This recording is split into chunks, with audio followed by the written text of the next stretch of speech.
Hey everybody, Simistic this here again to talk to you about what I bought and what I watched today. And today, head out to my local Goodwill, got myself 4 DVDs, so let's take a look at what I got. For each title you're about to see here, I paid only $1.97 for each, which was a fantastic deal. And the first title I picked up was The Best of Our List. And this is brand new, never opened, still factory sealed, so that is fantastic. Now this here is a series that I never bothered to get into. I never bothered to sit down and actually watch a full episode. I have caught bits and pieces of episodes here and there, but never really bothered to ever get into this series. I do know the basic premise of the series. Sounds like a lot of fun. I think I'm really going to enjoy this. And from what I can tell, there have been no season releases of Our List on DVD or any other format, which is definitely a shame that this here, The Best of Our List, is the only way Our List has ever been released to DVD. That's going to definitely suck if I end up really enjoying this DVD set. I'm really going to be bummed that I can't go out and buy seasons of this show, but still, for $1.97, brand new, never opened, this was a great deal. The next title I picked up was Jeopardy, an inside look at America's favorite quiz show. Now, Jeopardy is a show that I never really been into. I have nothing wrong with it. Every now and then I'll stop when I see it on TV and I'll see if I can answer a few questions. I usually never can, so I just skip and go on to the next TV show that I want to watch. So it's nothing that I've ever really been a diehard fan of or really ever been really into. But I do enjoy the idea of this DVD release. As it says, an inside look at America's favorite quiz show. So I do like the idea of having an inside look at Jeopardy. That sounds pretty cool. It does feature some episodes. Jeopardy's first episode, Ken's 75th episode, Ultimate 1, Anyone's Game, Ultimate 2, Brad Takes Control, Ultimate 3, The Final Showdown. This is some special features, 21 years of answers and questions, Jeopardy behind the answers, what does it take you to get a clue, and watch Jeopardy through 5 exclusive camera angles, which I don't really know what that's about. But still, this seems pretty cool, and for $1.97, figured I'd pick it up, and I look forward to checking it out. Then I grabbed Yu-Gi-Oh! The Movie, and as I've said, I'm just recently starting to get into Yu-Gi-Oh! Never watched it when it was on. I have been picking up a few releases here and there, and I'm definitely thinking about starting to get really into Yu-Gi-Oh! So I figured, again, for $1.97, I'd pick up the movie, check it out, see what the movie is all about, and I look forward to watching this one as well, and I'm sure I'm going to love it. And then I say what I personally think is the best for last, and that is Patton 360, the complete first series, again, for only $1.97. This is a great History Channel documentary, and to get the entire first season for only $2 was a steal. Very excited about this. In fact, when I picked it up, it didn't have a price sticker on it, and sometimes my Goodwill does mark season sets or box sets a little bit higher than their regular DVDs. Sometimes they do, and sometimes they don't. So when I didn't see a price sticker on this, I thought maybe they were going to say, well, we're not going to give it to you for $1.97, we're going to give it to you for $5 or something like that, which I still would have picked it up, but I was really hoping, since it didn't have a price sticker on it, they would give it to me for the standard $1.97 price, and sure enough they did, so that was a fantastic deal. I've only ever caught a few episodes of this on TV. I've never watched the entire season with all the episodes back to back. So I definitely look forward to doing that, sitting down, watching the entire first season of this. I'm sure it'll be great because, like I said, I love what I've seen thus far. So for $1.97, this was an amazing deal. So that's it for what I bought today. So now on to what I watched. And the first of 3 Halloween horror titles I checked out today was Goosebumps Chillogy. This, once again, is more Goosebumps. I don't really feel that I need to go into this and talk to you what it's all about. As I said before, it's Goosebumps. If you like Goosebumps, you're going to want to pick this up. It's great, cheesy fun, but I absolutely love it. But what I do like about this release is all 3 episodes on this are actually from a trilogy of episodes, which is why I guess it's called Chillogy. I do have to say one thing, though, about these releases, and it's just something I've been thinking about as I've been watching these and looking at the cover arts as well.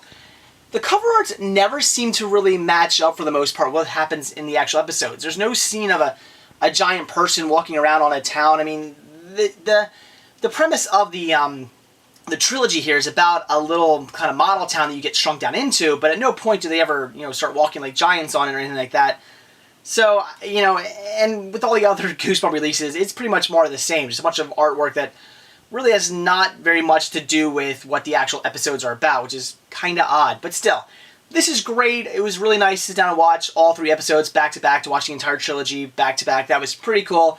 And again, it's Goosebumps. If you like just great cheeseball fun, if you grew up watching things like Are You Afraid of the Dark, you're going to absolutely love this, and I recommend picking up all the releases. Then the second Halloween Horror-thon title I checked out today was Great Books, Frankenstein, The Making of the Monster. This here is one that I watch usually every single season. I love checking this documentary out. It's a great look at the Frankenstein story. It starts out from everything from Mary Shelley's book and how she went about writing it. They talk about her life a little bit into more modern interpretations of the story. And I love that. I mean, not only does it talk about, it talks about movies, it talks about books, it talks about plays that were put on, but then it also discusses the entire idea of reanimating corpses and how that played out into actual events that have taken place and into history and what people have thought about it over the years. It's very, very interesting and a very interesting look at the Frankenstein story. So this is definitely one to pick up and check out. Unfortunately, I do believe it's only released on VHS. I'm not 100% sure about that, but I don't think it's been released on DVD, which is definitely a shame. But if you come across this VHS, it is certainly worth picking up. I mean, the Great Book series is actually a really good series. All the episodes from that series are actually really good. I'd recommend picking them all up. But especially this one, it's just a great, great tell of the Frankenstein story. You're going to learn a lot. It is a great watch, and I would definitely recommend picking this one up and checking it out.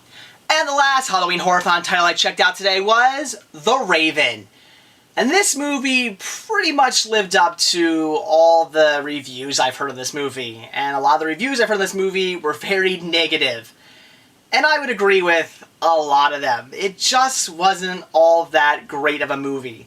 But I did go into it with somewhat good expectations. It usually sort of turns out that anytime I see trailers for a movie or hear about a movie that I think sounds interesting, a movie that I would go, oh, that sounds pretty interesting. I kind of want to check that movie out. And then I end up hearing it's horrible. I'll still usually watch the movie and end up liking it to at least some extent.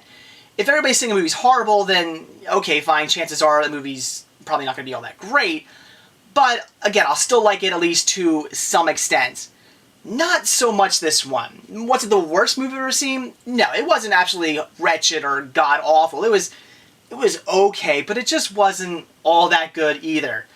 The best way to describe this film is a poor man's From Hell. That's what I felt like I was watching when I was checking this movie out, and I kept thinking of From Hell while watching this.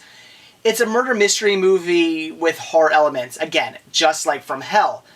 But whereas From Hell was a really well done movie, and it was a really good watch, and it really roped you in, and you really wanted to see what was happening during the movie, this movie, not so much. It just seemed to miss the mark every single time. Every time it was trying to rope you in or make you feel something, it just fell flat and did not work at all. Which is definitely a shame, because I honestly really like the premise of this movie. I like the idea of a killer going around killing people to the poems of Edgar Allan Poe, and then Edgar Allan Poe having to help the police solve these mysteries, or solve the mystery of the murders. It's a good idea. It just was executed very poorly. I would have liked to have seen the police maybe going around thinking a bit more about Edgar Allan Poe, maybe having something to do with these. They do for about 5 minutes, and then go, okay, no, it's not you, it's somebody else. I would have liked to have seen, more of people, the police and everybody else thinking it is Edgar Allan Poe, because then, it would have made you really feel for the character, would you made you feel for Edgar Allan Poe, like, oh, somebody's going around, setting him up. It would have made you really sympathize for the character, but they do that for about 5 seconds, and then it's just over with, and they immediately say, no, it's not you, it's somebody else. And you're kind of like, alright, well, there goes all that, and it's just, that was just a shame. I really wish they would have done that more. It just felt like a movie that probably should have been drawn out a little bit longer to really, hit the marks at certain points. A lot of stuff was just kind of skimmed over. Didn't really. That was my main problem. It just didn't rope you in, and a lot of that was because they just skipped over stuff really quickly, and they never really bothered to draw stuff out to get you really emotionally involved in the characters and in the film. So it just really didn't work out all that well. But like I said, I liked the idea of the film, just executed poorly. We also have the problem of acting. John Cusack, I like him. He's a good actor. But he is known for overacting a bit at times. And in this one, yeah, overacting a lot in this movie. Some of the other characters, we have them overacting as well. So a lot of overacting in this film. We also have a lot of name dropping, which was getting really old. They're constantly name dropping Edgar Allan Poe's poems.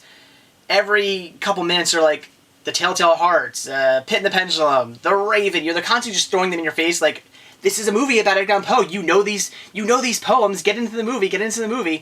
And it just seemed really cheesy. It's like, yes, we know the poems. You don't have to keep throwing them at us to make us feel smarter. Like, oh, we know Edgar Allan Poe's poems. We feel smart. We should be wrapped up in this movie.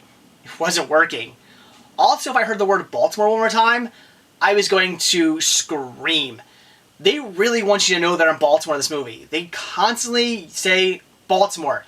Edgar Allan Poe's like, hello, Baltimoreans. Hello, welcome to Baltimore. I'm in Baltimore. The police are like, Baltimore police this. And they're just constantly using the word Baltimore. We get it. You're in Baltimore. Please stop saying the damn name Baltimore. Getting old. That was another problem with the movie. I mean, that's kind of nitpicking, but they did say it a lot. I wouldn't say that the dropping of Edgar Allan Poe's poems was nitpicking. They do that a lot too, and I really think it was just kind of to, as I said, make the viewer feel like maybe smarter and feel like he was part of the movie because he knows the names of these poems. Kind of dumb though. So, as I said, it just felt like a poor man's From Hell, a murder mystery movie with some horror elements, but just executed very poorly. Could I recommend this movie? I would say maybe if you're interested in checking it out, it's worth a rent. Because like I said, it's not the worst movie I've ever seen. It wasn't absolutely horrible. I wasn't, checking my watch the entire time while watching the film. I watched it all the way through without getting bored by it, but it just wasn't all that good. It just, like I said, it was executed poorly. I kept watching a movie thinking of how much better the movie could have been, about how much I really enjoy the idea, the premise of the movie, and just how it wasn't working out the way I was kind of envisioning in my head. So I would say, if you're interested in checking this movie out, rent it. It's fine. It's worth a rent. Get it from Redbox for $1 from your local rental store. If you can, Netflix or something like that, sure. Give it a rent. Check it out. Decide from there. Would I say pick it up? No, I would say definitely rent the movie first. See what you think of it. If you enjoy it, pick it up. But I think a lot of you are probably going to be bored by this and not really enjoy the movie very much at all. So I would definitely say, again, it's definitely something you want to rent first before you pick up. I mean, unless you can get it for dirt cheap or something like that. But otherwise, just give it a rent. See what you think of it. And all in all, it just wasn't all that great. So that's it for what I bought and what I watched today. Definitely excited about all the titles I picked up from my local Goodwill. Definitely looking forward to watching all those. I got some fantastic deals for $1.97 a piece. Those were a steal. Also watching Goosebumps Chillogy. I loved it. It was great. I really did enjoy the fact that it was actually 3 episodes from a trilogy. That was really nice to watch. But as I said, it's Goosebumps. They're a lot of fun. I mean, they're cheesy, goofy, ridiculous, but they're a great watch. And I'd recommend picking up all the releases of it. It's a great, great series. And for this time of year, you can get them for really cheap all over the place, so definitely pick those up. Also watching great books, Frankenstein, The Making of the Monster. It was great. As I said, I watch it every year. The Great Book series is fantastic, and that episode in general is one of my favorites. It's really, really good. Tells you, the story of Frankenstein from A to Z. It's great, and I would definitely recommend picking that one up. Unfortunately, like I said, though, I think it's only available on VHS, but if you come across it, definitely grab it. And finally, watching The Raven. Unfortunately, it really wasn't all that good. As I said, a poor man's From Hell.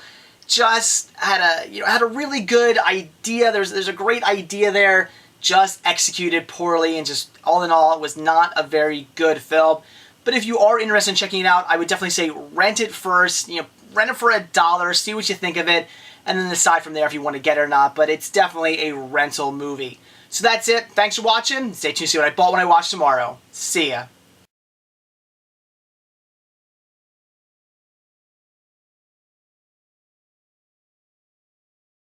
And they really want you to know they're in Baltimore too.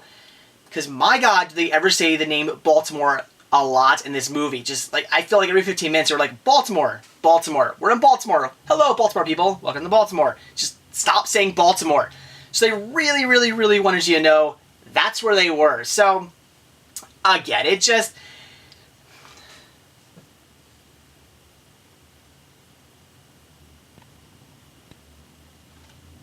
Shit. Is it Baltimore?